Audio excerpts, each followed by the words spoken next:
श्री सच्चिदानंद सद्गुरु साईनाथ महाराज की जय। सद्गुरु श्री साईनाथुनि शरद बाबूजी की जय।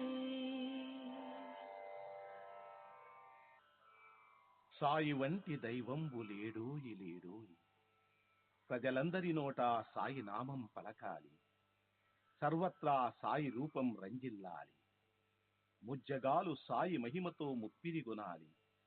సాయి పదరవళులు మన హృదయ కుహరంలోని నిశ్శబ్ద నిషీధిలో ప్రతిధ్వనించాలి. ప్రణవనాద వీచికల్లా సాయి జ్ఞాన సౌరభాలు సర్వత్రా వ్యాపించాలి. ఆ సుజ్ఞాన సౌరభాల ఆస్వాదనలో మన మనసులు మత్తెక్కాలి. సాయి ప్రేమామృత ధారలు అంతటా నిరంతరం వర్షించాలి.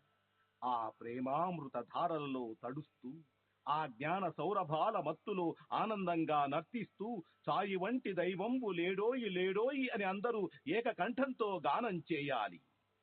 అదే నా ఆశ, ఆశయం, ఆకాంక్ష. అదొక మధుర స్వప్నం.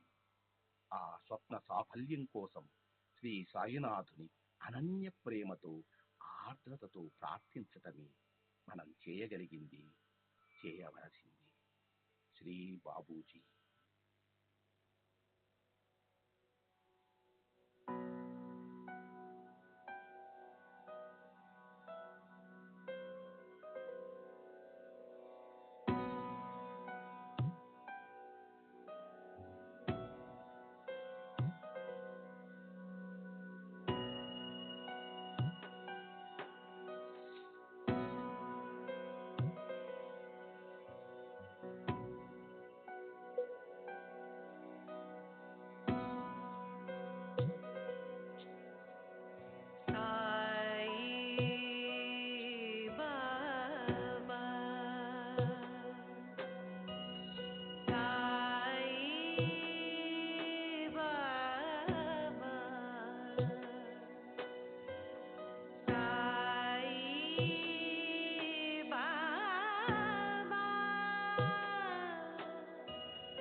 श्री सच्चिदानंद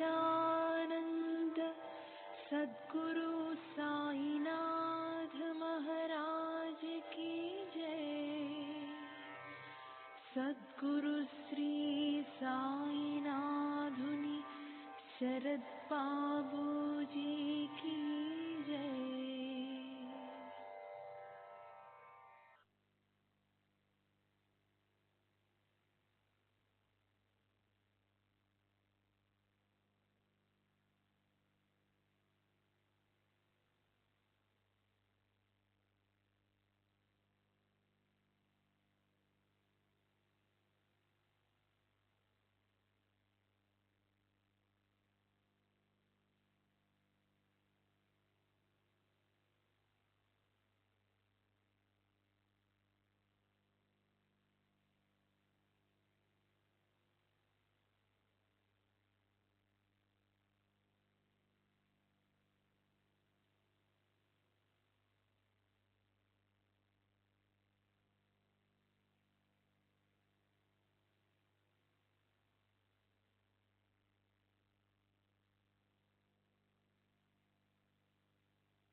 श्री सच्चिदानंद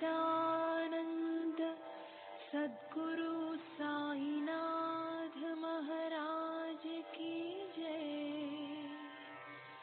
सद्गुरु श्री साईनाथुनि शरद बाबू जी की जय।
श्री सच्चिदानंद सद्गुरु साईनाथ महाराज की जय। सद्गुरु श्री साईनाथ धुनि शरद बाबू जी की जय। శ్రీ సాయి భక్త అనుభవ సంహిత సెప్టెంబర్ 6వ తేదీ 1936. సోమనాథ్ శంకర్ దేశపాండే, పోలీస్ ఇన్స్పెక్టర్, తండ్రి శంకర్ ఉరఫ్ నానాసాహెబ్ నిమోన్కర్, వయసు 51 సంవత్సరములు, బ్రాహ్మణుడు, నెంబర్ 376, శనివారపేట, పూనా. నేను నానాసాహెబ్ నిమోన్కర్ కుమారుణ్ణి.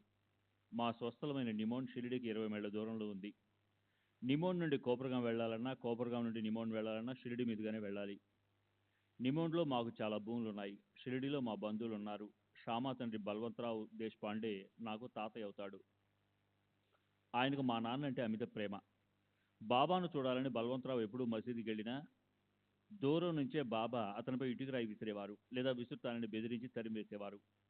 అలా బాబా జనులను ఎవరిని తమ మసీదులోనికి రానిచ్చేవారు కాదు. ఒకసారి బల్వంతరావు, సాయిబాబాను అందరూ పిచ్చి ఫకీర్ అంటారు, నాకు అదే సందేహంగా ఉంది, నువ్వు నాతో వచ్చి వారిని చూచి నీ అభిప్రాయం చెప్పు అని మా నాన్నను బాబా వద్దకు తీసుకెళ్లాడు. మా నాన్న మసీదుకి వెళ్ళినప్పుడు మాత్రం బాబా రాళ్లు రువ్వలేదు. దాంతో వాళ్ళు బాబా దగ్గరికి వెళ్ళి దర్శించుకోగలిగారు. బాబాను చూడడంతోనే మా నాన్న హృదయం ఆయన పట్ల ఆకర్షితమైంది. ఇంటికి తిరిగి వచ్చేటప్పుడు మా నాన్న బల్వంతరావుతో బాబా పిచ్చివాడు కాడని, గొప్ప మహనీయులని చెప్పాడు.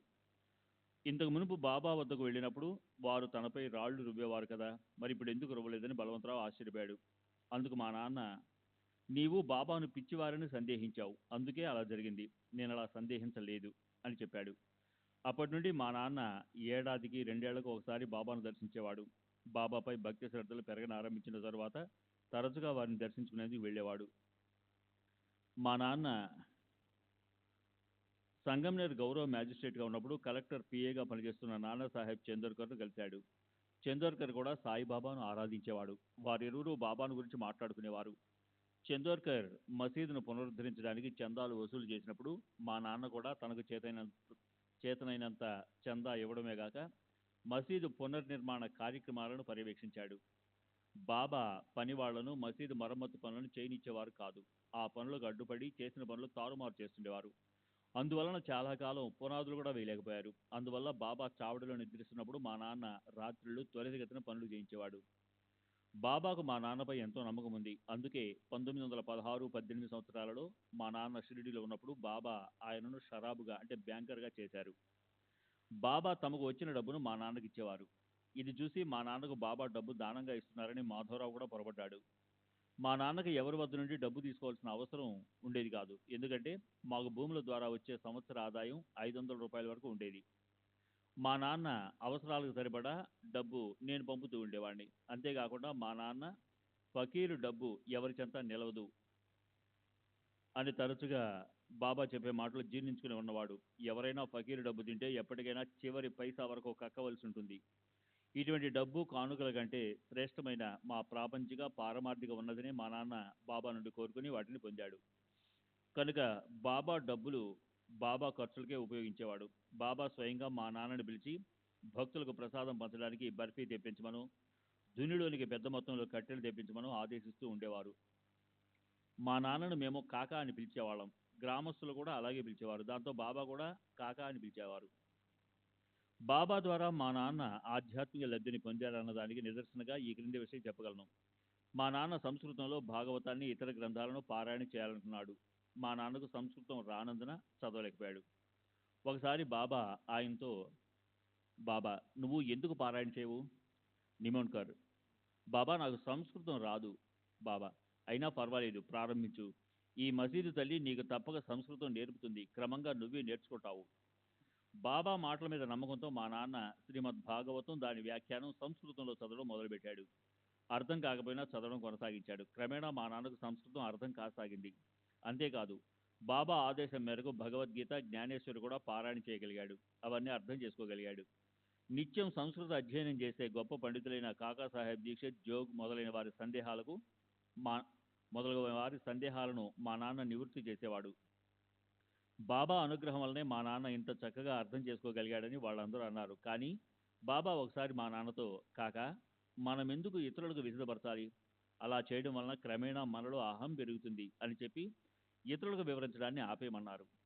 పూనాలో మా నాన్న నాతో గడిపిన చివరి 2 నెలల్లో ఆయన బాబా ద్వారా పొందిన కొద్దిపాటి ఆధ్యాత్మిక శక్తితోనే ఇతరుల కష్టాలను నివారించాడు. మా నాన్న పొందిన ప్రాపంచిక ఉన్నతి ద్వారా ఆయన ప్రజలలో ఎంతో పేరు ప్రఖ్యాతులు పొందాడు. అంతేకాకుండా మా కుటుంబ సభ్యులందరిపై కూడా సాయిబాబా కృప అపారంగా వర్షిస్తుండేది. మా నాన్న నా చిన్నతనం నుండి నన్ను బాబా దగ్గరికి తీసుకెళ్తుండేవారు. బాబా నన్ను సోమ్నియా అని ముద్దుగా పిలుస్తూ ఎంతో ప్రేమాభిమానాలతో చూసేవారు. బాబాకు నాపై ఉన్న ప్రేమ ఎటువంటిదో తెలియజేసే మరో సంఘటన మా నాన్న నాకు చెప్పాడు. నేను ఉద్యోగంలో చేరక మునుపు జరిగింది. బాబా మసీదులో కూర్చుని ఒక గుడ్డ సంచిలో కొన్ని నాణ్యాలను బయటికి తీసి ఒక్కొక్క నాణ్యాన్ని చేతిలోని తీసుకుని వేళ్లతో రుద్దుతూ కాకాచ, సోమ్యాచ అంటుండేవారు. దీన్ని బట్టి బాబా నన్ను తరచూ తలుచుకునేవారని, అది నాకెంతో మంచిదని మా నాన్న చెప్పాడు. 1912లో నేను కోపర్గాం సబ్ ఇన్స్పెక్టర్గా పనిచేసేవాడిని. షిరిడి నా అధికార పరిధిలోనే ఉండేది. నేను ప్రతి నెలా జీతం తీసుకున్న వెంటనే ₹2 మనీ ఆర్డర్ ద్వారా బాబాకు పంపేవాడిని. ఇలా చేయమని మా నాన్న నన్ను ఆజ్ఞాపించాడు. బహుశా ఇది వారి మృక్కై ఉండవచ్చు. ఇలా పంపడం మా నాన్న చనిపోయిన తర్వాత కొంతకాలం వరకు, అంటే 1920 వరకు కొనసాగించాను. నేను కోపర్గాంలో ఉన్నప్పుడు ఒకసారి మా నాన్నతో కలిసి బాబాను దర్శించాను. బాబా నన్ను ₹10 దక్షిణ అడిగారు. నేను సమర్పించాను. అప్పుడు బాబా దక్షిణ అడగడంలో నాకు ఎటువంటి ప్రత్యేకత కనిపించలేదు. 6 నెలల తర్వాత బాబా నన్ను దక్షిణ అడిగిన రోజు నుండి నా జీతం ₹10 పెంచినట్లు ఉత్తర్వులు వచ్చాయి. తరువాత 1912లో నాకు కోపర్గాం నుండి పూనాకు బదిలీ అయింది. శ్రీ సచ్చిదానంద సద్గురు సాయినాథ్ మహారాజ్ కీ జై. సద్గురు శ్రీ సాయినాథ్ శరద్ బాబూజీ కీ జై.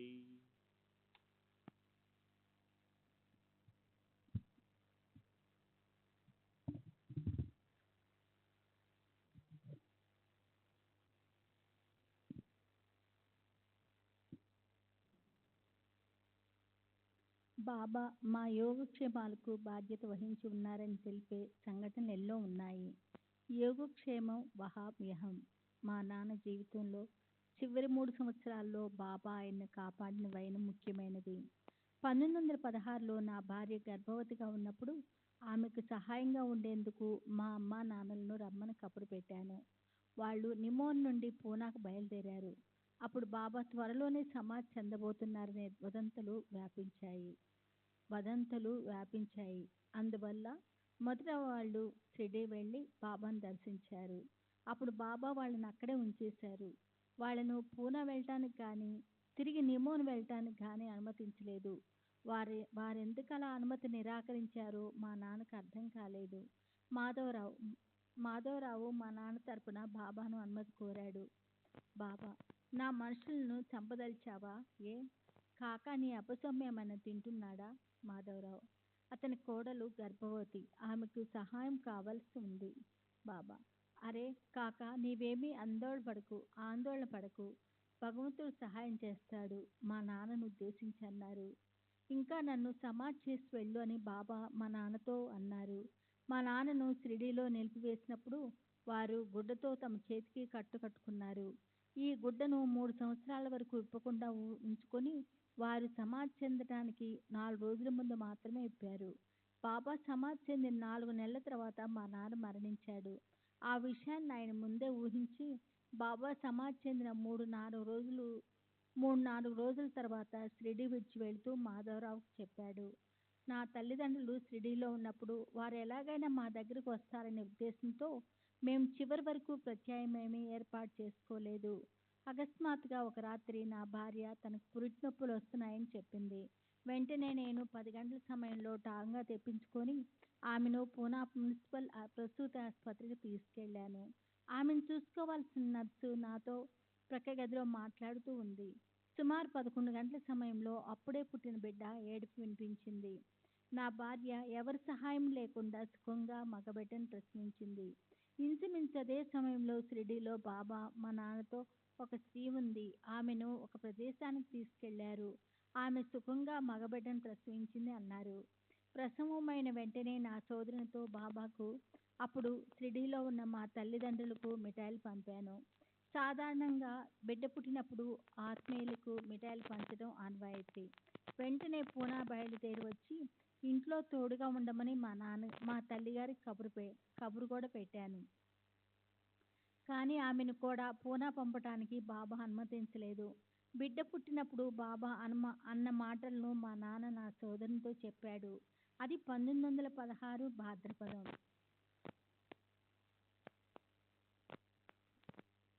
ప్రసవం అయిన వెంటనే నా సోదరునితో మా కుటుంబంపై బాబా రక్షణను తెలియజేసే మరో సంఘటన వివరిస్తాను. 1917 డిసెంబర్లో పూనాలో ప్లేగు వ్యాధి చెలరేగింది. నిమోన్లో నా సోదరుని భార్య ప్రసవించింది. 2-3 ఏళ్ల వయసున్న నా కుమారుడు గోపాల్ను తీసుకుని క్రిస్మస్ సెలవుల్లో నేను నిమోన్ బయలుదేరాను. దారిలో మేము షిరిడీలో ఆగి బాబాను దర్శించాము. బాబా నన్ను నిమోన్ వెళ్ళటానికి అనుమతిస్తూ బిడ్డను రక్షించుకో, పోరాలా జీవ్ లావ్ అంటూ ఊది ప్రసాదించారు.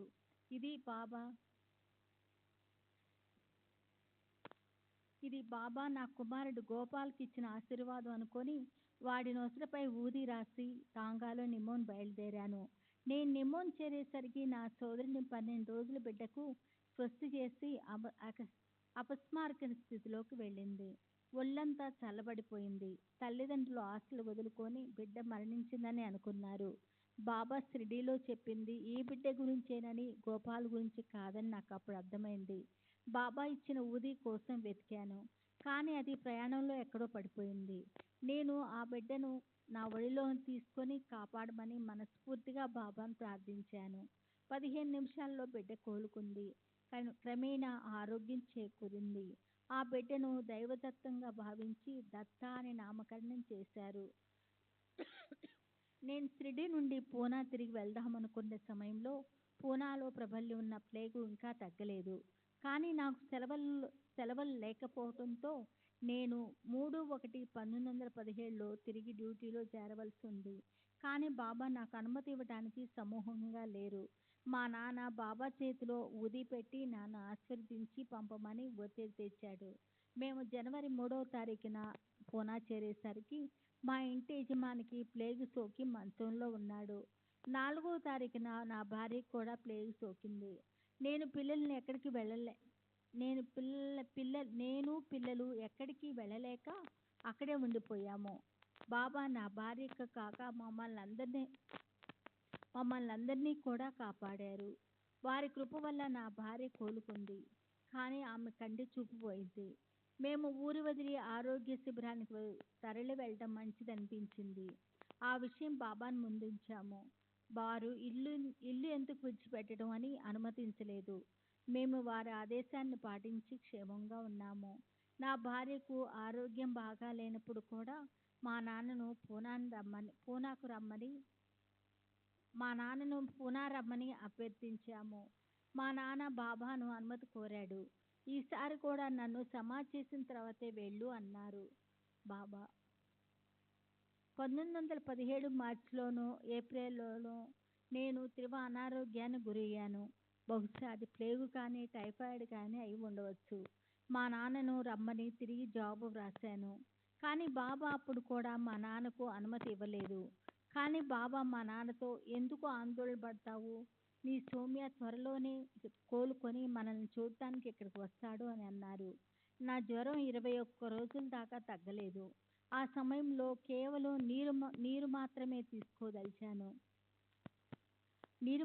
తీసుకోగలిగాను. తర్వాత క్రమేణా కోలుకున్నాను. నేను నా ఆరోగ్యం మెరుగుపడటానికి 2-3 నెలలు సెలవు పెట్టి నా కుటుంబంతో ముందు బేలాపూర్ వెళ్ళాను. అక్కడ నాకు భక్తి మార్గాన్ని చూపి మంత్రోపదేశం చేసిన గురువు విద్యానంద స్వామి సమాధి ఉంది. ఆ సమాధి చెంత కొన్ని రోజులు గడిపాను. అయినా నా ఆరోగ్యంలో పెద్దగా మార్పేమీ రాలేదు.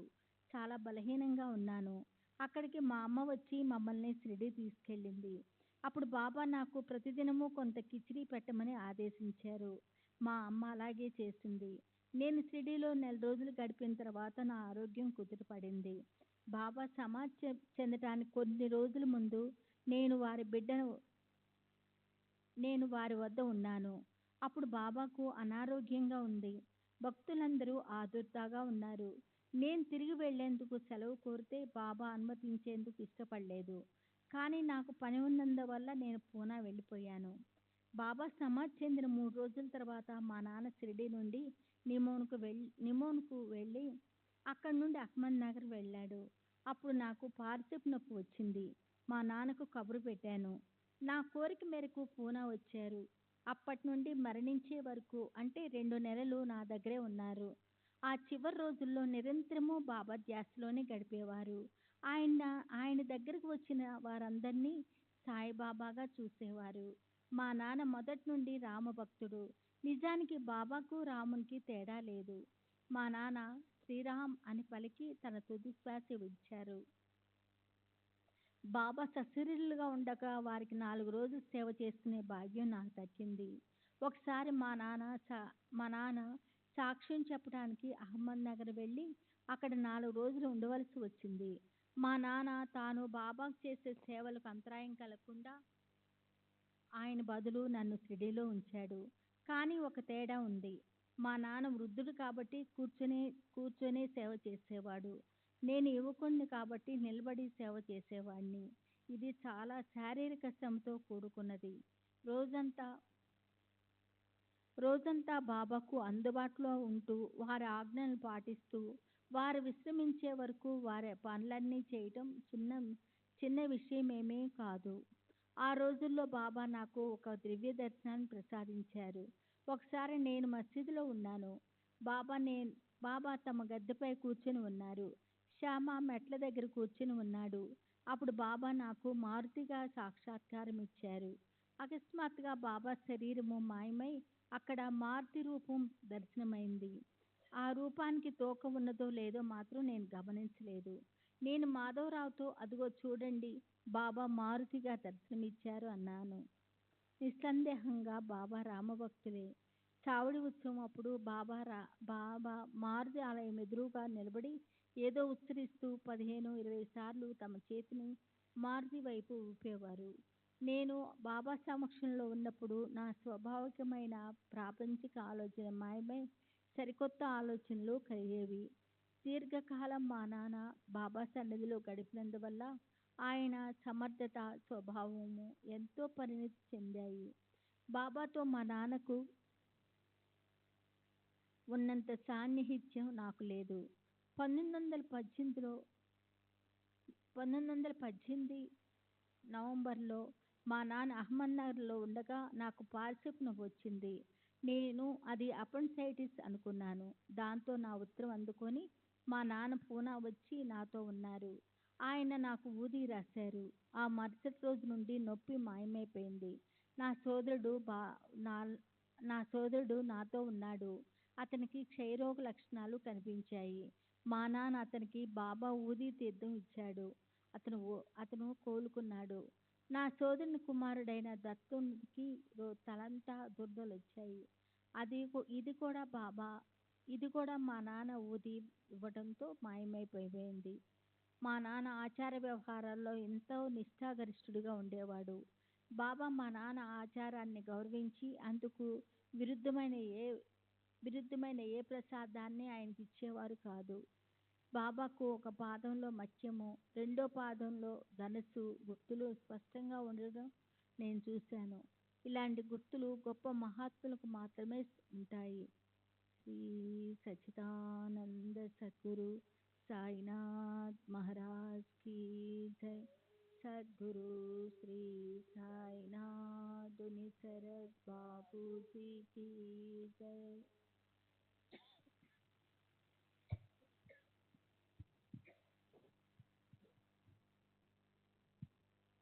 శ్రీ సచ్చిదానంద సద్గురు సాయినాథ్ మహారాజ్ కీ జై. సద్గురు శ్రీ సాయినాథుని శరత్ బాబూజీ కీ జై. మార్చి 9వ తేదీ 1938 దీక్షిత్ వాడ షిరిడి.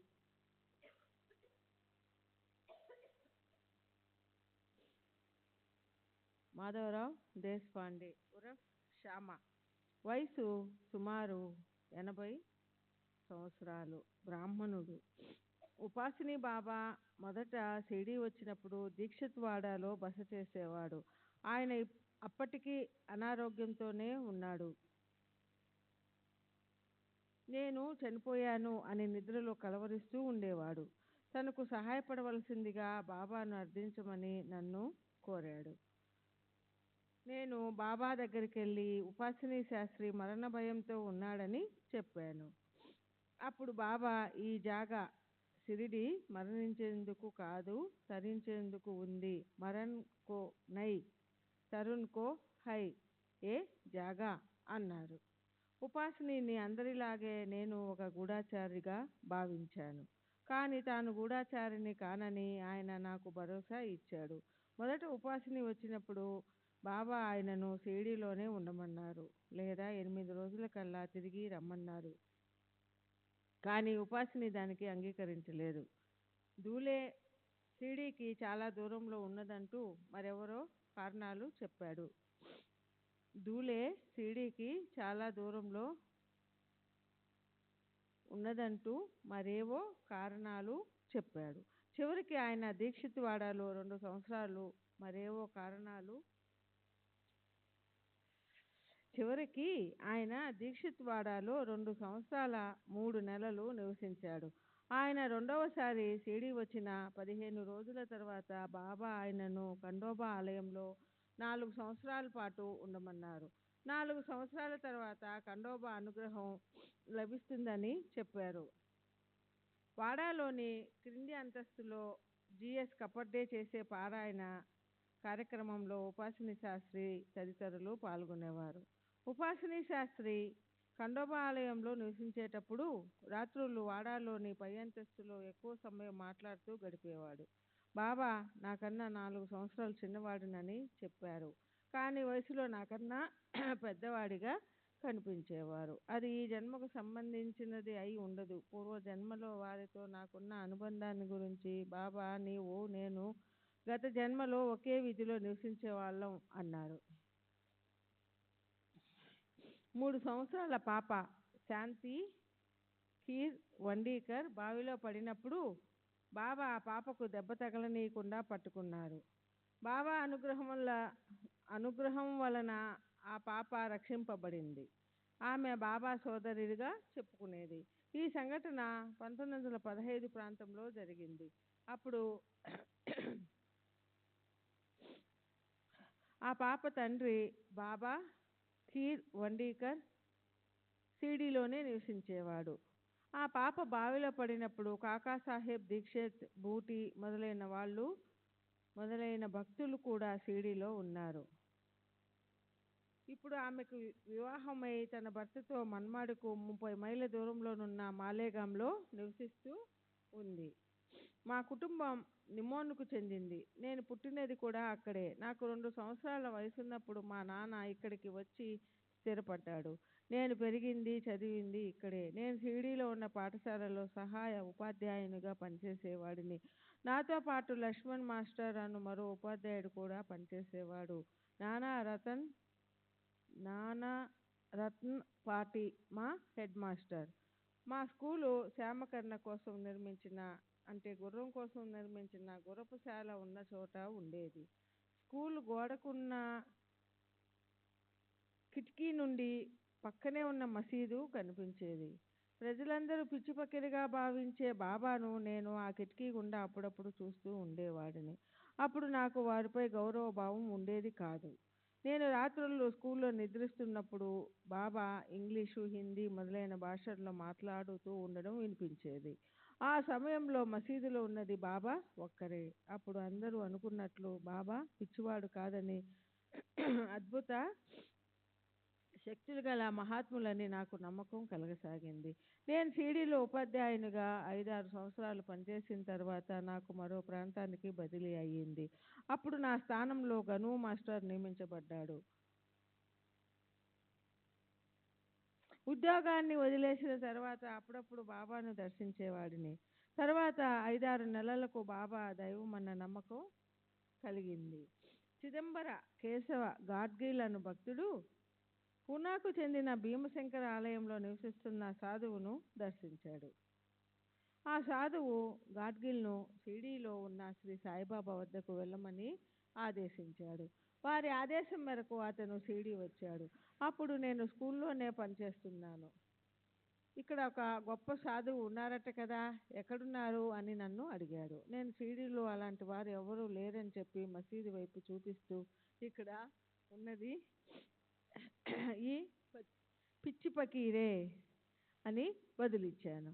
గాడ్గిల్తో పాటు వామన్ అను గ్రామాధికారి, సీతారాం పట్వర్ధన్ అను విద్యా అధికారి, టాంగా నడిపే అతను కూడా వచ్చారు. గాడ్గిల్తో పాటు మేమందరం మసీదుకు వెళ్ళాము. మేము మసీదు మెట్లు ఎక్కుతూ ఉన్నప్పుడు బాబా ఆవేశంగా అరుస్తూ తిట్ల వర్షం కురిపించారు. మెట్లు ఎక్కనివ్వలేదు. నేను ఒక ముస్లిం ఫకీర్ను, వెళ్ళి ఆ భీమశంకర ఆలయంలోనున్న సాధువు కాళ్ళపై పడు అన్నాడు. బాబా తిట్టినప్పటికీ ఆ మాటలు గాడ్గిల్లో నమ్మకాన్ని, ఆనందాన్ని కలుగజేశాయి. బాబా పిచ్చివాడు కాదని, వారొక జ్ఞాని అని తెలుసుకున్నాడు. అప్పటి నుండి షిరిడీకి తరచుగా వచ్చి బాబాను దర్శించసాగాడు. బాబాకు ప్రగాఢ భక్తుడయ్యాడు. ఆనంద స్వామి అంటే ఆనందనాథ్ వారి అసలు పేరు కాదు.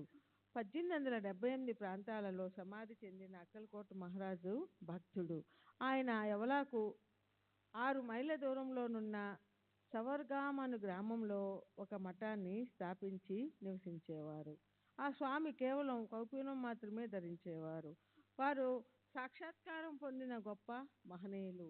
నేను, నందూరాం మార్వాడి మరి కొంతమంది 1885లో వారిని మఠంలో దర్శించినప్పుడు వారి వయసు 95 సంవత్సరాలు. మా తిరుగు ప్రయాణంలో మాతో పాటు ఆయన కూడా షిరిడీ వచ్చి సాయిబాబాను దర్శించారు.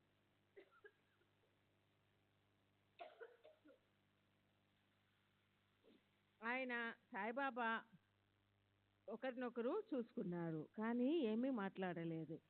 ఆ స్వామి తిరిగి వచ్చి సాయిబాబా పేడకుప్పపై ఉన్న వజ్రం లాంటి వారు అని బాబా గురించి తమ అభిప్రాయం చెప్పారు. ఇప్పుడు 60 సంవత్సరాల వయసున్న బాలా చోప్దార్కు అప్పుడు 7 సంవత్సరాలు. గంగగిరి మహారాజు షిరిడీ వచ్చి హోమం, నామ సప్తాహనం నిర్వహించాడు. నామ సప్తాహనం చివరిలో పెద్ద ఎత్తున అన్న సంతర్పణ కార్యక్రమం జరిగింది. ఒకసారి మాత్రమే జరిగిన ఈ కార్యక్రమానికి భక్తులు ఎక్కువ సంఖ్యలో హాజరయ్యారు. ఈ కార్యక్రమం ఆనంద స్వామి సాయిబాబాను దర్శించిన చాలా కాలానికి జరిగింది. గంగగిరి మహారాజు కూడా సాయిబాబాను దర్శించి బాబా ఎంతో గొప్పవారన్న అభిప్రాయాన్ని తెలియజేశాడు. బాబా చేసిన ఒక వింత కొనుగోలు విషయం చెప్పి తీరాలి. ఒక వ్యక్తి వద్ద చాలా మేకలున్నాయి. ఒక్కొక్క మేక ఖరీదు సుమారు 4 రూపాయలు ఉంటుంది. బాబా అతని వద్ద నుండి 2 మేకలను 32 రూపాయలకు కొన్నారు. ఈ విషయం తెలిసి నేను, తాత్య బాబా దగ్గరికి వెళ్ళి మేకల కొనుగోలు విషయంలో బాబా మోసపోయారని, ఒక్కొక్క మేక ఖరీదు 4 రూపాయల కన్నా ఎక్కువ చేయదని చెప్పాము. అప్పుడు బాబా బజారు నుండి 1.5 రూపాయలకు పప్పులు తెప్పించి వాటికి పెట్టారు. ఆ తర్వాత తాము ఎందుకు ఇలా చేశారో బాబా వివరించారు. ఆ 2 మేకలు వారి వంక దీనంగా చూశాయని, వాటిని తాము గుర్తుపట్టామని చెప్పారు. ఆ మేకలు గత జన్మలో స్త్రీలని, వారిరువురు తమను సేవించుకునేవారని చెప్పారు.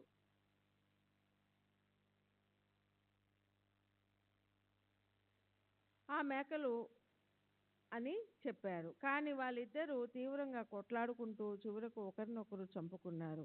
వాళ్ళు ఈ జన్మలో మేకలుగా పుట్టారని చెప్పారు. ఆ తరువాత బాబా ఆ మేకలను తిరిగి వాటి యజమానికి ఇచ్చేశారు. బాబా కాలంలో రోహిల్లాలు చాలామంది వచ్చేవారు. వారిలో పిష్యా ఒకడు. నీమ్గాంలో బాబాసాహెబ్ డెంగ్లే, అతని తమ్ముడు నానాసాహెబ్ డెంగ్లే అను భూస్వాములు ఉండేవారు. వారు ప్రభుత్వ అధికారులు కాకపోయినా వారికి ప్రభుత్వ అధికారులలో మంచి పరపతి ఉండేది. నేను స్కూల్లో ఉపాధ్యాయునిగా పనిచేస్తున్నప్పుడు నానాసాహెబ్ డెంగ్లే బాబా వద్దకు వచ్చాడు. నానాసాహెబ్ నిమోన్కర్ నాకన్నా 5 సంవత్సరాలు పెద్దవాడు. అతను షిరిడీలో బాబాను సేవిస్తూ చాలా కాలం నివసించాడు. ఓసారి పూనాలోనున్న అతని కొడుకు కోడలకు ప్లేగు సోకింది. నిమోన్కర్ అతని భార్య పూనా వెళ్ళడానికి బాబాను అనుమతి కోరారు, కానీ బాబా అనుమతించలేదు. నిమోన్కర్ భార్య దుఃఖించింది. అప్పుడు బాబా ఆమెతో, ఎందుకు దుఃఖిస్తున్నావు? నీ కుమారుడు 15 రోజుల్లో ఇక్కడికి వస్తాడు అని ఓదార్చారు. బాబా చెప్పినట్లుగా వారిద్దరికీ ప్లేగు వ్యాధి నయమయ్యింది. ఆమె కుమారుడు 15 రోజుల్లో షిరిడీ వచ్చాడు. ఇక జీవించడం అసంభవం అనుకున్న ఎందరో భక్తులను మృత్యుముఖం నుండి బాబా రక్షించారు. సమర్థ రామదాసు కూడా మరణగండం నుండి తమ భక్తుల్ని విడిపించారు. ఒక భక్తుడు మృత్యుముఖంలో ఉన్నప్పుడు రామదాసు ఆ భక్తుణ్ణి తన చెంతనే కూర్చొని గట్టిగా తమ పాదాలు పట్టుకొని ఉండమని ఆదేశించారు. ఆ భక్తుడు అట్లాగే రామదాసు పాదాలు పట్టుకొని వదల్లేదు. మృత్యు సమయం దాటిపోయింది. మృత్యువు ఆ భక్తుణ్ణి చెంతకు రాకుండా రామదాసు ఆపి కాపాడారు. నానావళి చనిపోయే నాటికి 70 సంవత్సరాల వృద్ధుడు. బాబా నానావళిని ప్రోత్సహిస్తూ కులుప్ లగా దియా, కిల్లి తేరా పాస్ హై, మేరేకు దగా నై దేనా, మై దగా నహి దూంగా అన్నారు. అతను యశ్వంతరావుకు అంటే నాసిక్కు చెందిన దేవ్ మమల్తాదారు గురుబంధువు. నానావళి గొప్ప విరాగి, సాక్షాత్కారం పొందినవాడు. అతను పందిపెంటను తినేవాడు. తేళ్లను, కప్పలను, ఎలుకలను నోటిలో ఉంచుకునేవాడు. ఓసారి బాబాపై ఎలుకను ఉమ్మాడు కూడా. అతను జంధ్యం వేసుకునేవాడు కాదు. బాబా మహాసమాధి చెందిన రోజు నేను వెళ్ళిపోతాను అని చెప్పి కొద్ది రోజులకే అతడు మరణించాడు. శ్రీ సచ్చిదానంద సద్గురు సాయినాథ్ మహారాజ్ కీ జై. సద్గురు శ్రీ సాయినాథుని శరద్ బాబు.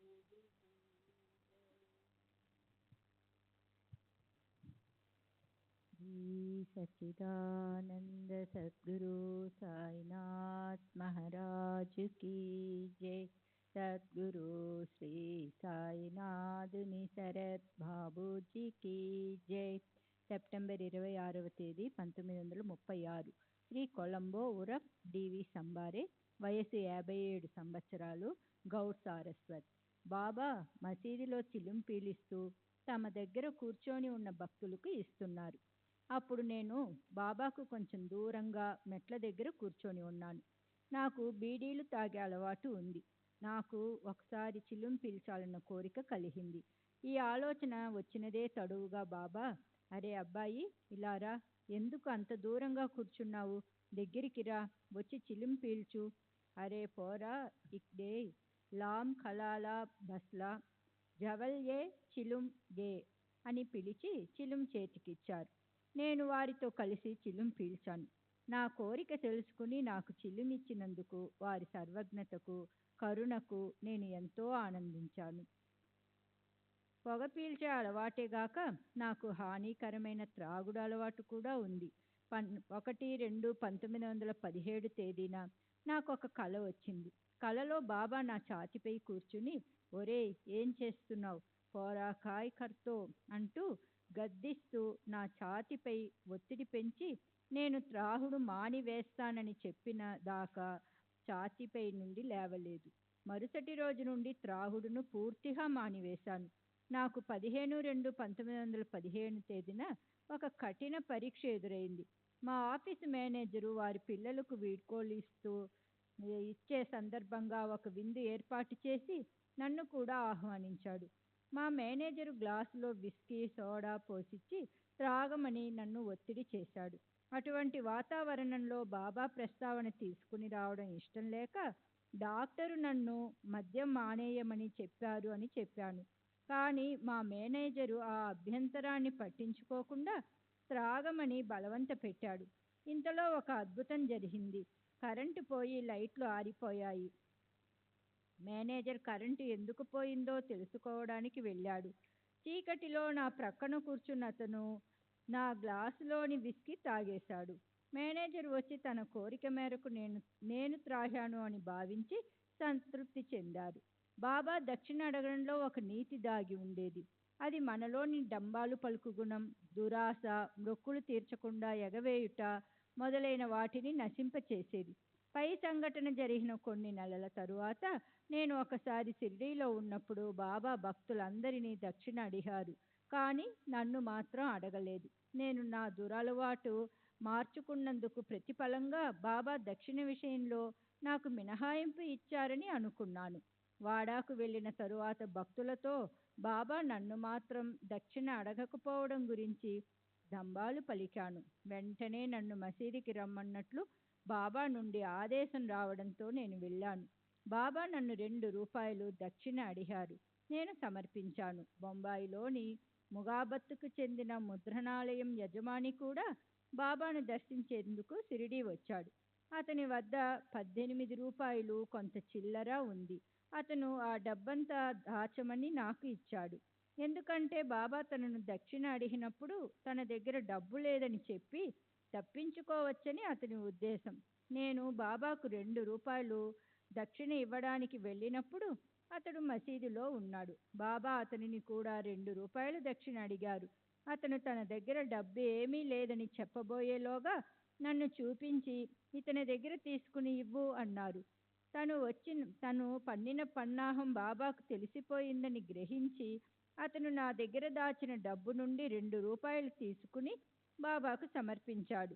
ఈ సంఘటన బాబా మహాసమాధికి కొన్ని రోజుల ముందు జరిగింది. బాబా సమాధి చెందడానికి కొన్ని రోజుల ముందు మేము షిరిడీలో ఉన్నాము. మేము ఇంటికి వెళ్లేందుకు అనుమతి కోసం వారి దగ్గరికి వెళ్ళాము. వారు సమాధి చెందబోతున్నారనే విషయం మాకు అప్పటికి తెలియదు. వారు, మీరు బొంబాయి నుండి వస్తున్నారు కదా, మీరు నా మాటలు వింటూనే ఉండాలి, నేను మీ మాటలు వింటూ ఉంటాను, కానీ మీరు వెళ్ళిపోతున్నారు, సరే వెళ్ళండి, మీరు రేపు మధ్యాహ్నానికి చేరుకుంటారు అని అన్నారు. ఆ మాటలు అనేటప్పుడు వారిలో కొద్దిగా సంశయము కనిపించింది. సాయంత్రం వారి సెలవు తీసుకుని మేము కోపర్గాంలో రాత్రి రైలు ఎక్కాము. మామూలుగానే ఉదయం 7:30 లేదా 8 గంటలకల్లా బొంబాయి మన్మాడు మీద చేరుతామనుకున్నాము. కానీ అది మన్మాడు చేరేసరికి రైలు ఇంజనిలో సాంకేతిక లోపమేమిటో కనిపించిందని, కనుక సుమారు 4 గంటలు ఆలస్యమవుతుందని తెలిసింది. బాబా చెప్పినట్లే జరిగింది. మేము బొంబాయి చేరేటప్పటికి మధ్యాహ్నం 12 గంటలయ్యింది. ఆ తరువాత కొద్ది రోజులకే బాబా మహాసమాధి చెందారు. మాకు సెలవు ఇచ్చే సమయంలో బాబా ఎందుకు సంశయించారో మాకు అప్పుడు అర్థమైంది. అదే మేము వారిని చివరగా దర్శించుకుంది. 14 సంవత్సరాల క్రితం నాకు ఒక కల వచ్చింది. కలలో బాబా కనబడి, అబ్బాయి, నీవు నన్ను నీ గురువుగా ఇతరులకు చెప్పుకుంటున్నావు, నేను నీకెప్పుడైనా ఉపదేశం చేశానా అని అడిగారు. తరువాత నన్ను చేతులు కడుక్కొని రమ్మని ఆదేశించారు. నేను అలా చేసిన తరువాత నాకు ఒక మరాఠీ శ్లోకాన్ని చెప్పి దానిని వల్లవేయమన్నారు. నేను కలలో దానిని పలుమార్లు వల్లించాను. అది బాబా నాకు చేసిన ఉపదేశంగా భావించాను. కానీ నిద్ర మేల్కొన్న తరువాత ఆ మరాఠీ శ్లోకం కొంచెం కూడా గుర్తుకు రాలేదు. ఇప్పటికీ అది నెప్తికి తెచ్చుకోలేకపోతున్నాను. 2 సంవత్సరాల క్రితమే నాకు 55 సంవత్సరాలు పూర్తి అయ్యాయి. మా కంపెనీ రూల్స్ ప్రకారం 55 సంవత్సరాలకు పదవీ విరమణ చేయాలి. నేను అందుకు సిద్ధపడి తగిన ఏర్పాట్లు చేసుకుంటున్నాను. అప్పుడు నాకు ఒక కల వచ్చింది. కలలో మా డైరెక్టర్ కనిపించి నేను కంపెనీ విడిచి వెళ్ళను అవసరం లేదని చెప్పారు. ఇంతవరకు నన్నెవరూ పదవీ విరమణ చేయమని ఆదేశించలేదు. నాకు 5 కుమార్తెలు, 1 కుమారుడు ఉన్నారు. నాకు ఎన్నో కుటుంబ బాధ్యతలు ఉన్నాయి. కానీ నా బరువు బాధ్యతలన్నీ బాబానే చూసుకుంటున్నారు. నేను ఎప్పుడూ బాబాను ప్రత్యేకించి ఏ కోరిక తీర్చమని ప్రార్థించలేదు. మన కోరికలు ఏమిటో, మనకు ఏది మంచిదో, ఏది ఇవ్వాలో ఆయనకు తెలియదా? మనం పలుమార్లు అడిగి విసిగిస్తే గాని ఆయన మన కోరికలు తీర్చరా? మాకు సంబంధించిన విషయాలను బాబా ఇచ్చకు వదిలిపెట్టడంలోనే మాకు సంతృప్తి ఉంది. మేము ఆనందంగా ఉన్నాము. డిసెంబర్ 9వ తేదీ 1936 షిరిడి. తుకారాం బర్కు భూస్వామి మహర్, వయస్సు 40 సంవత్సరాలు, షిరిడి. శ్రీ సాయిబాబాతో నాకు కొన్ని అనుభవాలు ఉన్నాయి. 1912లో గోదావరి కాలువలకు మొదటిసారి నీళ్లు వదిలిన సమయంలో ఇక్కడికి 20 మైళ్ళ దూరంలోనున్న కరంజీగాం అను గ్రామానికి నేను ఉపాధి కోసం వెళ్ళదలచాను. నేను ఇక్కడ నుండి బయలుదేరి కోపర్గాం రోడ్డులో ఉండగా బాబా లెండి తోట నుండి వస్తూనో వెళుతూనో నాకు కనిపించారు. బాబా నా భుజంపై చేయి వేసి అనునయంగా వెళ్ళవద్దు అన్నారు. నేను వారి సలహాని పెడచెవిన పెట్టి కరంజీగాంకు వెళ్ళిపోయాను. నేను వెళ్ళిన మరుసటి రోజు నుండి నాకు జ్వరం వచ్చి చాలా రోజులు బాధపడ్డాను. జీవనోపాధి మాట అటు ఉంచి సహాయం కొరకు అక్కడున్న మా దూరపు చుట్టాల దయపై ఆధారపడవలసి వచ్చింది. 15 రోజుల తరువాత కాస్త కోలుకుని షిరిడీ వచ్చాను. షిరిడీ వచ్చిన తరువాత కూడా 45 రోజులు జ్వరంతో బాధపడ్డాను. తరువాత మా అమ్మను బాబా దగ్గరికి వెళ్ళి ఊది తెమ్మన్నాను. ఊది పెట్టుకున్న మరుసటి రోజు నుండి నా జ్వరం తగ్గిపోయింది. సెప్టెంబర్ 23వ తేదీ 1936 ఎంజీ ప్రధాన్ గుమాస్తా, కలెక్టర్ కార్యాలయం, revenue department, old customs house, Venkateswara press చాల్, సాంద్రాస్ రోడ్ దగ్గర, బొంబాయి. నేను సాయిబాబా గురించి విని ఉన్నాను. నా కుమారుడు దత్తాత్రేయ 7 ఏళ్ల వయసులో అకస్మాత్తుగా మరణించాడు. దుఃఖభారంతో నా మనసు కృంగిపోయింది. సాయిబాబాను దర్శించాలని అనుకున్నాను. ఒకరోజు నాకు ఒక కల వచ్చింది. కలలో 5గురు సాధువులు కూర్చుని ఉండడం చూశాను. మీలో సాయిబాబా ఎవరు అని నేను వారిలో ఒకరిని అడిగాను. అతను సాయిబాబాను చూపించాడు. అంతటితో నా కల ముగిసింది. తరువాత బాబాకు సమర్పించేందుకు జంజీరాలోనున్న మా తోట నుండి సీతాఫలాలు, రామాఫలాలు తీసుకుని షిరిడీ వెళ్ళాను. నేను మసీదు చేరి బాబాను దర్శించి ఫలాలు సమర్పించి వారి ముందు కూర్చున్నాను. నాకు కలలో సాయిబాబా రూపం ఎలా కనబడిందో షిరిడీలో బాబా సాక్షాత్ అలాగే ఉన్నారు. అప్పుడు సాయిబాబా నన్ను తీవ్రంగా తిడుతూ, ఎందుకు ఈ తెలివి తక్కువ వాడు కొడుకు చనిపోయినందుకు బాధపడుతున్నాడు? చనిపోవడం అంటే భూమిలో కలిసిపోవడమే. శరీరం ఎప్పటికైనా మట్టిలో కలిసిపోవాల్సిందే. దానికి దుఃఖించడం ఎందుకు అన్నారు. తరువాత నా వైపు చూస్తూ, నీ రామఫలాలను అంతటా వెదజల్లు అన్నారు. నీవు సంపాదించిన విజ్ఞానమంతా అందరికీ పంచిపెట్టు అన్నది ఆ మాటలకు అర్థమని నేను భావించాను. తరువాత బాబా అక్కడున్న భక్తులతో మా ఇల్లు, తోటలో ఏ ప్రదేశంలో ఎన్ని సీతాఫలం, రామాఫలం చెట్లు ఉన్నవి తరచూ చూస్తున్నట్లు వర్ణించారు. అంతేకాదు 15 రోజుల క్రితం నా కొడుకు మరణించాడని, అందుకు నేను వృధాగా దుఃఖిస్తున్నానని కూడా చెప్పారు. నేను షిరిడీలో 4 రోజులు ఉన్నాను. ఈ 4 రోజుల్లో ఎందరో భక్తులు వారిని దర్శించారు.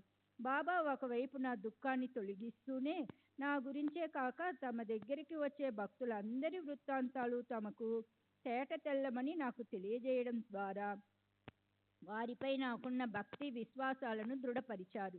నా ప్రథమ షిరిడీ యాత్రకు సెలవు మంజూరు కావడం, వెంటనే ప్రయాణానికి డబ్బు సమకూరడంతో మొదటిసారిగా నాకు బాబా పట్ల నమ్మకం కలిగింది. బాబా దేనిని పట్టించుకోనట్లు ఉదాసీనంగా ఉండి చాలా తక్కువగా మాట్లాడేవారు. వారు సదా అంతర్ముఖులై ఉండి నిశ్చలంగా మత్తులో ఉన్నవాని వల్ల లేదా పిచ్చివాని వల్ల కనిపించేవారు. ఇది నేను షిరిడీలో ఉన్న 4 రోజులలో గమనించిన విషయం.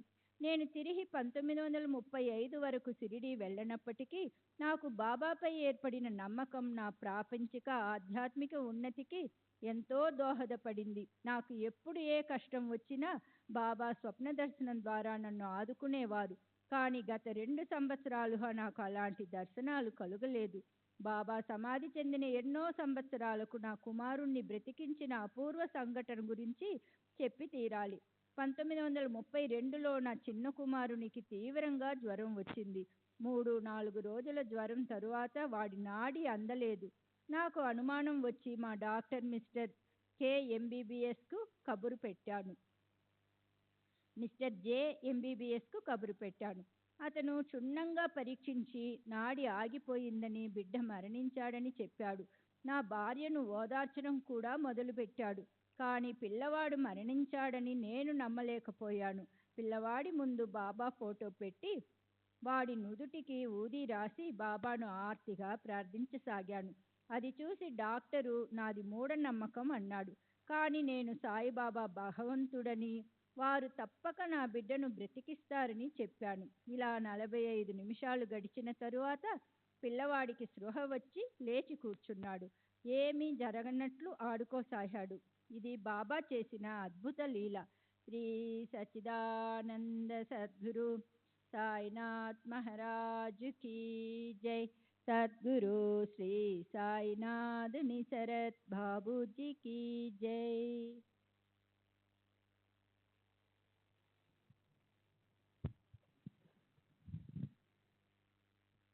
श्री सच्चिदानंद सद्गुरु साईनाथ महाराज की जय. सद्गुरु श्री साईनाथ निसरत बाबूजी की जय. మే 3వ తేదీ 1936 మామ దూబే ఉరఫ్ కాశీనాథ్ దూబే అంగడి యజమాని, వయసు 70 సంవత్సరములు, బ్రాహ్మణుడు, పూనా. ఇతని అనుభవాలు సాయిలీలా మాసిక్లో కూడా ప్రచురించబడ్డాయి. Volume B part 2 and 3 P 607లో కూడా ప్రచురించబడ్డాయి. నాకు మొదటి నుండి సాధు సత్పురుషులపై సదభిప్రాయం ఉండేది కాదు. 1909లో నేను కోపర్గాంలో ఉండగా ఒక ఆవిడ నా దగ్గర 10 రూపాయలు అప్పుగా తీసుకుంది. తాను ఔరంగాబాద్ వెళుతున్నానని, తిరిగి రాగానే అప్పు తీరుస్తానని చెప్పింది. సాయిబాబా అనే గొప్ప మహాత్ములు షిరిడీలో ఉన్నారని కూడా తెలిపింది. నేను బాబా గురించి వినడం అదే మొదటిసారి. ఆమె తీసుకున్న డబ్బు తిరిగి ఇస్తే ఆమె తిరిగి ఇస్తుందనే నమ్మకం నాలో లేదు. తిరిగి ఇస్తే ఆ డబ్బు సాయిబాబాకే సమర్పిద్దామని నేను అనుకున్నాను. తరువాత నేను ఔరంగాబాదుకు వెళ్ళాను. అక్కడ ఆమె కనబడి ఊహించని విధంగా నా దగ్గర తీసుకున్న అప్పు చెల్లించింది. కొన్ని రోజుల తరువాత నేను షిరిడీ వెళ్ళి బాబాను దర్శించాను. నా మొక్కు విషయం బాబాతో చెప్పలేదు. కానీ బాబా మొదటి రోజు 4 సార్లు దక్షిణ అడిగి మొదట 5 రూపాయలు, తర్వాత 2 రూపాయలు, ఆ తర్వాత 2 రూపాయలు, చివరగా 1 రూపాయి, మొత్తం 10 రూపాయలు తీసుకున్నారు. నేను 3 రోజులు అక్కడ ఉన్నప్పటికీ తర్వాత 2 రోజులు వారు నన్ను దక్షిణ అడగలేదు. నేను వారికి సమర్పిద్దామనుకున్న మొత్తాన్నే సరిగ్గా బాబా అడిగి తీసుకున్నారు. మే 23వ తేదీ 1936 రామచంద్ర వామన్ మోడక్, బిఏ ఇంజనీర్, పేరు గేటు వద్ద, సదాశివపేట, పూనా. సాయి లీలా మాసిక్ వాల్యూమ్ 3 పార్ట్ 9 పేజ్ 399. ఊదీ ప్రభావంతో ఇంటి నుండి పాములను తరిమివేయుట. నేను మొదట సాయిబాబా దగ్గరికి 1909 ప్రాంతంలో వెళ్ళాను. వారిని చూసి నేను ఎంతో ప్రభావితమయ్యాను. అందుకే షిరిడీ తరచుగా వెళ్ళేవాడిని. నేను చివరిసారి 1916లో షిరిడీ వెళ్ళాను. నా షిరిడీ యాత్రలన్నింటిలోకి 1912లో వెళ్ళినది అతి ముఖ్యమైనది. అప్పుడు నేను పశ్చిమ ఖాందేశ్ మున్సిపల్ మరియు స్థానిక అకౌంట్స్ విభాగంలో సీనియర్గా, గవర్నమెంట్ ఆడిటర్గా, లెక్కలు తనిఖీ చేసే ఆడిటర్గా పనిచేస్తున్నాను. మా హెడ్ క్వార్టర్స్ బొంబాయిలో ఉండేవి. కానీ నా భార్యాపిల్లలను నేను ధూళిలో ఉంచాను. 1912లో ఉద్యోగరీత్యా నాకు కొన్ని ఇబ్బందులు ఎదురయ్యాయి. ముఖ్యంగా ఒక ఉన్నతాధికారికి నేనంటే పడేది కాదు. అతను నన్ను ఉద్యోగం నుండి తప్పించే అవకాశం కోసం ఎదురు చూడసాగాడు. నా పై అధికారులు నన్ను శాఖాపరమైన పరీక్షలకు హాజరు కమ్మని ఒత్తిడి తెచ్చారు. అప్పుడు ఆ అధికారికి నన్ను ఉద్యోగం నుండి తొలగించేందుకు కానీ లేదా ఏకంగా అనర్హునిగా ప్రకటించేందుకు కానీ మంచి అవకాశం ఉంది. అందువల్ల నేను పరీక్షలను ఎదుర్కొని ఉత్తీర్ణుడనై ప్రమోషన్ పొందటమా, లేక 120 రూపాయల జీతంతో క్షేమంగా ఉన్న ఉద్యోగంలోనే ఉంటూ పరీక్షలు హాజరవడానికి నిరాకరించడమా అన్న సమస్య ఎదురైంది. సాయిబాబా గొప్ప శక్తి కలవారని, కరుణామయులని తెలిసి నేను ఇటువంటి గడ్డు పరిస్థితులలో నాకు దారి చూపించి నన్ను సరియైన మార్గంలో నడిపించగల సమర్థులు వారు ఒక్కరేనని నమ్మాను. ఎవరికీ చెప్పకుండా, సెలవు తీసుకోకుండా బొంబాయి నుండి షిరిడీ, నా అధికార పరిధిలో లేని ప్రాంతం, షిరిడీ బయలుదేరాను. బాబాను దర్శించి మరుసటి రోజు మధ్యాహ్నానికి తిరిగి బొంబాయి రావచ్చునని తలచి సెలవు కూడా పెట్టలేదు. నేను షిరిడీ వెళ్ళి బాబాను దర్శించాను. బాబా సన్నిధిలో భక్తులు ఎంతో ఉపశమనం పొందుతారు. చింతలన్నీ తొలగిపోయి మనసు ఆనందంతో నిండిపోతుంది. నేను కూడా అదే విధమైన అనుభూతికి లోనయ్యాను. మరుసటి ఉదయం 7 గంటలకే సాధారణంగా భక్తులు ఆ సమయంలోనే తిరిగి వెళ్లేందుకు బాబా అనుమతి అడుగుతారు. 7 గంటలకే బాబా దగ్గర సెలవు తీసుకోవడానికి మసీదుకు వెళ్ళాను. కానీ నాకు బాబా నుండి అనుమతి లభించనందున నేను బొంబాయి బయలుదేరలేకపోయాను. నేను సెలవు పెట్టకుండా, అధికారుల అనుమతి తీసుకోకుండా అక్రమ పద్ధతిలో షిరిడీ వచ్చానని, కనీసం భార్యా బిడ్డలకు కూడా చెప్పలేదని సర్వజ్ఞులైన బాబాకు తెలుసు. ఇప్పుడు నేను ఎటువంటి పరిస్థితులు ఎదుర్కోవలసి వచ్చినా బాబానే బాధ్యత వహించాలి. శ్యామాకు నా ఇబ్బందులన్నీ తెలిసినందువలన నా తరఫున బాబా దగ్గరికి వెళ్ళి, అతను వచ్చి చాలా రోజులైంది, బొంబాయి వెళ్ళడానికి అనుమతించండి అని అడిగాడు. బాబా కోపంతో, అతను నిన్ను చూడడానికి వచ్చాడా లేక నన్ను చూడటానికా అని ప్రశ్నించి నా వైపుకు తిరిగి, ఏమి, నీవు నన్ను చూడడానికి వచ్చావా లేక శ్యామానా అన్నారు. ఇంకా అంతా సవ్యంగానే జరుగుతుందని, నా ఉద్యోగ విషయంలో కానీ ఇతర విషయాలలో కానీ నాకెలాంటి ఇబ్బందులు రావని బాబా హామీ ఇచ్చారు. బొంబాయిలో శాఖాపరమైన పరీక్ష జరిగే రోజు కూడా బాబా నన్ను షిరిడీలో ఉంచారు. దీనిని బట్టి నేను పరీక్ష వ్రాయకపోవడమే నాకు మంచిదని వారు నిర్ణయించినట్లుగా తెలుసుకున్నాను. షిరిడీలో ఉన్న 5వ రోజు రాత్రి నాకు ఒక కల వచ్చింది. నేను ఇంటికి వెళ్ళినట్లు, నా చిన్న కూతురు సంతోషంగా నన్ను ఆహ్వానిస్తూ, ఇన్ని రోజులు ఎక్కడికి వెళ్ళారు నాన్న అని ప్రశ్నిస్తున్నట్లు కనిపించింది. నేను నిద్ర మేల్కొని బాబా ఆ రోజు నేను ఇంటికి వెళ్ళేందుకు తప్పక అనుమతిస్తారని తలచి దుస్తులు మార్చుకొని అన్నీ సర్దుకొని తయారయ్యాను. నాతో ఉన్న నా స్నేహితుడు ఆ రోజు కూడా బాబా అనుమతిస్తారన్న నమ్మకం లేదని చెప్తున్నా వినకుండా బయలుదేరి మసీదు గేటు దగ్గరకు వచ్చాను. అప్పుడు బాబా కోపావేశాలతో ఊగిపోతూ చేతిలో ఒక రాయి పట్టుకొని మసీదులో అటూ ఇటూ తిరుగుతూ పెద్దగా అరుస్తున్నారు. నేను గేటు దగ్గర నిలబడి ఉండటం గమనించారు. 10 నిమిషముల తరువాత వారు శాంతించి గద్దెపై కూర్చున్నారు. సాధారణంగా భక్తులు వారు ఆ స్థానంలో కూర్చున్నప్పుడే వెళ్ళి వారి ఆశీస్సులు తీసుకుంటారు. నేను వెళ్ళి వారి పాదాలకు నమస్కరించాను. బాబా స్వయంగా ఊది తీసుకొని వెళ్ళు అన్నారు. ఆ విధంగా నాకు అనుమతి లభించింది. కానీ నా సమస్యకు వారి నోటి నుండి ఖచ్చితమైన సమాధానం ఆశించిన నేను, నన్ను పరీక్షకు హాజరవ్వకుండా ధూళే వెళ్ళమంటారో లేక పరీక్ష వ్రాయడానికి నేరుగా బొంబాయి వెళ్ళమంటారో తెలుసుకోవాలని, నన్నెక్కడికి వెళ్ళమంటారో దయచేసి చెప్పండి అని బాబాను అడిగాను. వారు, ఇంటికి వెళ్ళు, నీ కోసం పిల్లలు ఆతృతగా ఎదురు చూస్తున్నారు అన్నారు. బాబా మాటల ద్వారా నా కల నిజమేనని నిర్ధారణ అయింది. నేను ధూళే వెళ్ళి తరువాత అక్కడ నుండి బొంబాయి వెళ్ళాను. సాధారణ పరిస్థితులలో అయితే నేను బొంబాయి చేరి ఆఫీసుకు వెళ్ళగానే అనుమతి లేకుండా గైరు హాజరైనందుకు ఇబ్బందులు ఎదురయ్యేవి. కానీ చిత్రంగా అంతా సవ్యంగా జరిగిపోయింది. నేను ఎక్కడికి క్యాంపుకెళ్ళినా నాతో పాటు నా గుమస్తాలు కూడా వస్తారు.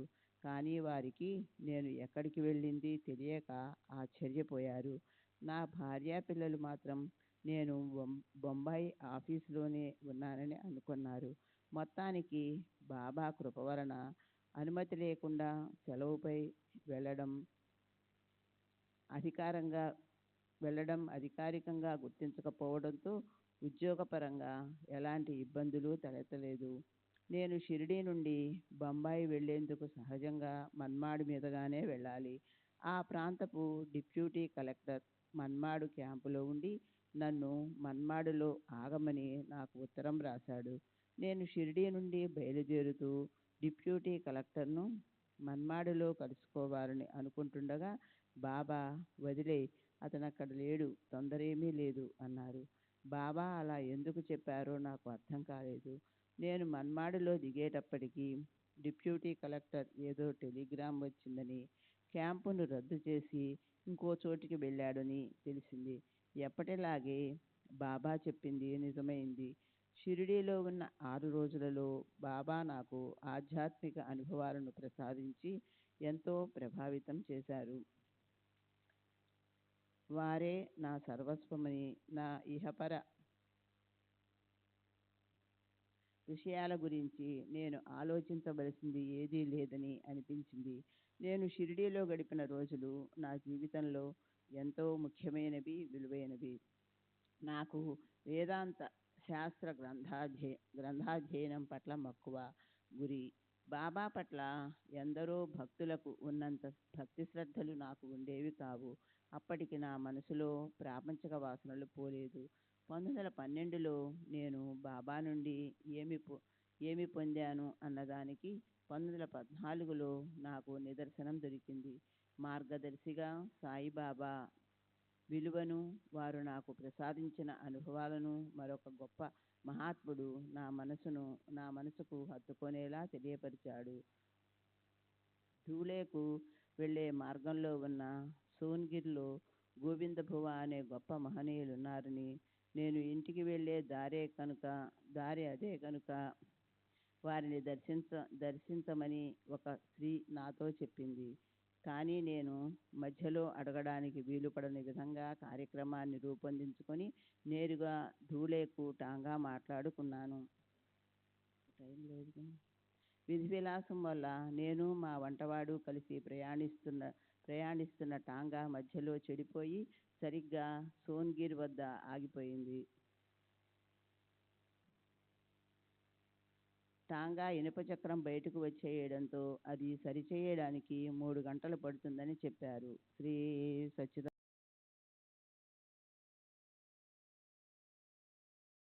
జై సద్గురు శ్రీ సాయినాథుని శరత్ బాబూజీకి జై.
श्री सच्चिदानंद सद्गुरु साईनाथ महाराज की जय. सद्गुरु श्री साईनाथ शरद बाबू जी की जय. साई रहम नजर करना, बच्चों का पालन करना. साई रहम नजर करना, बच्चों का पालन करना. जाना तुमने जगत पसारा, सब ही झूठ जमाना. जाना तुमने जगत पसारा, सब ही झूठ जमाना.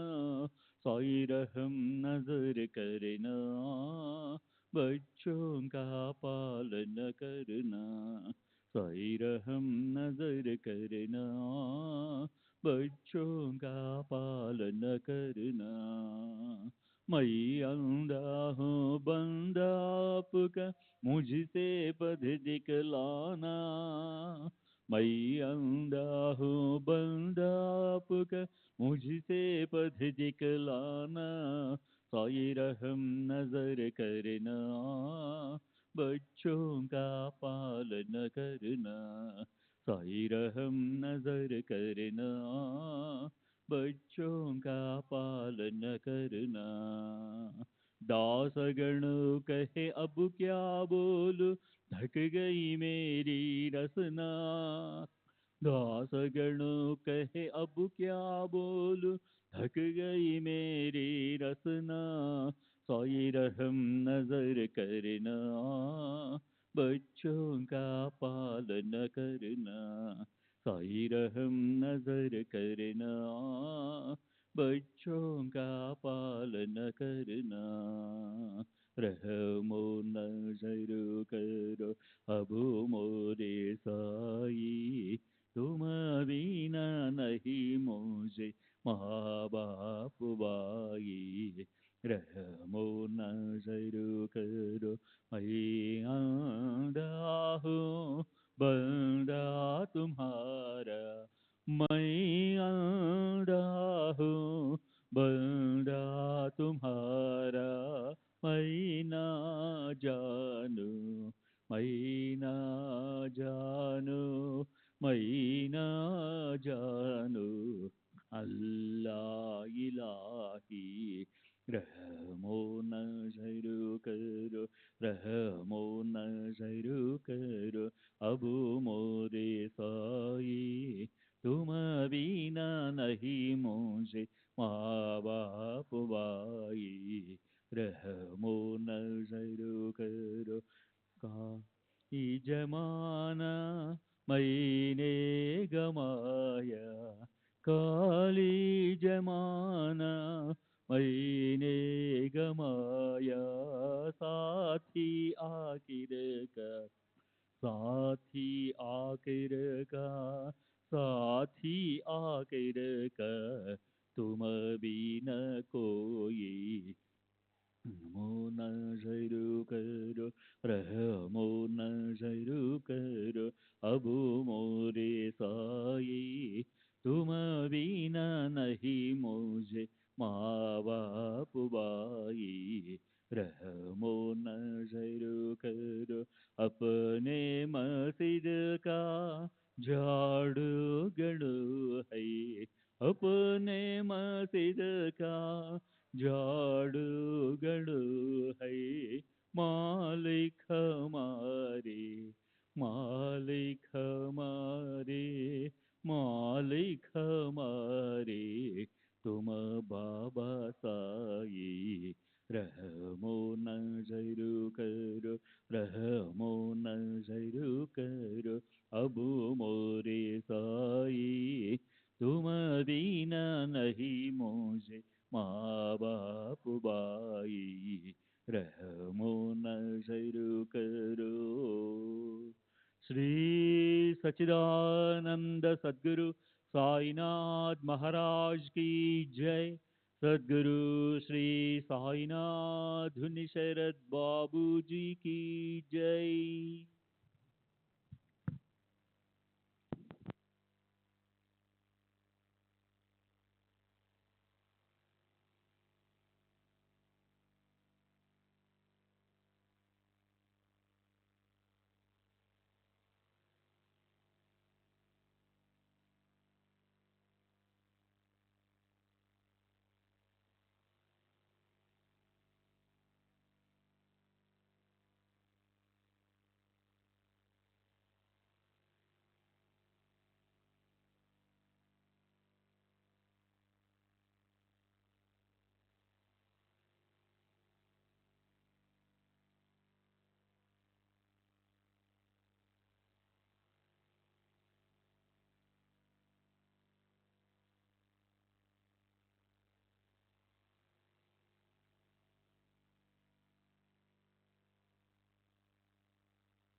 श्री सच्चिदानंद सद्गुरु साईनाथ महाराज की जय। सद्गुरु श्री साईनाथुनि शरद बाबूजी की जय।